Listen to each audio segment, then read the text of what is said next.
No Exit from Pakistan by Daniel S. Murky. The story of the tragic and often tormented relationship between the United States and Pakistan. The author has produced a deep and rich policy analysis of Pakistani-American relations. During a 1995 Senate hearing, then Assistant Secretary of State for South Asia, Robin Raphael described the discontent of the Pakistanis, explaining that the key impact of sanctions relief is not military or financial. The effect would be primarily in the political realm, creating a sense of faith restored and an unfairness rectified with the country and people who have been loyal friends of the United States over the decades. This book argues that while Pakistani's leaders tend to be tough negotiators with high threshold for pain, Washington can cut new deals and level credible threats to achieve US goal. This is not a friendly game, but out of it both sides can still benefit. Knowing Pakistan is critical to understanding the US-Pakistan relations. The author simply recommends that the solution for this troubled relationship is nothing other than patient, sustained effort, not by way of quick fixes or neglect, and mitigating threats over time is a more realistic expectation.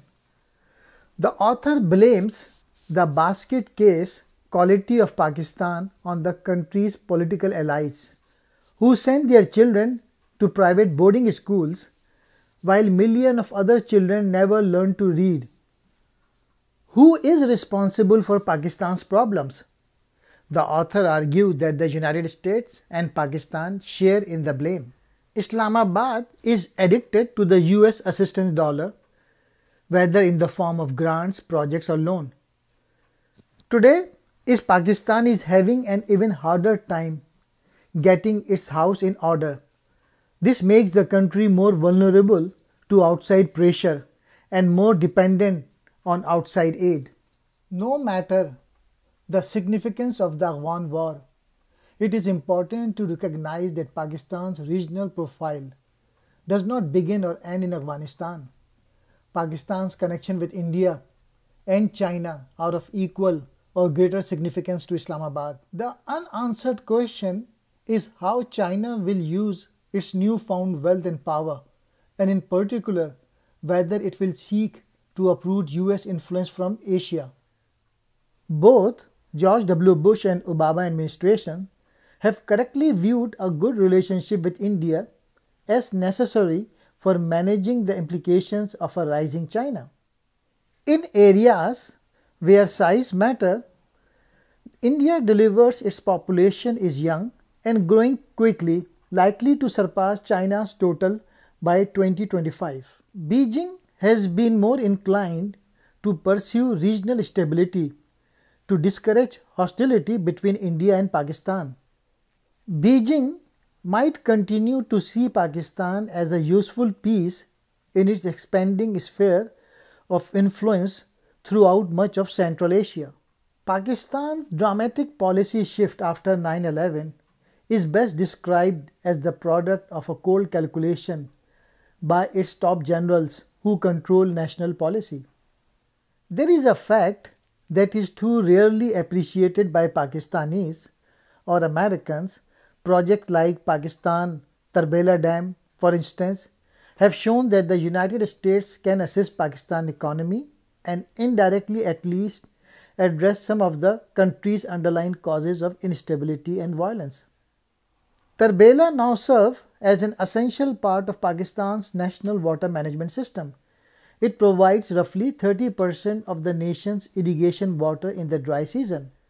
America has three options for dealing with Pakistan in the future: defensive insulation, military first cooperation, and comprehensive cooperation. So what should America do? Quit Pakistan and let Pakistan go its way, whichever it is? Should the US stop all aid to Pakistan? Asks author. How can we keep relation with Pakistan on track long enough to avoid ruining our counter-terror agenda and our plans for Afghanistan? For a brief period, the US was friendly towards India, as during the Clinton regime. It did not take the US anywhere. Pakistan and China may claim deep, abiding friendship, but in reality, both tend to mistake China's hard-headed realism for generous altruism. As the author put it, in Pakistan's major war with India, as well as in more recent Indo-Pakistani crisis, Beijing assistance has been marginal.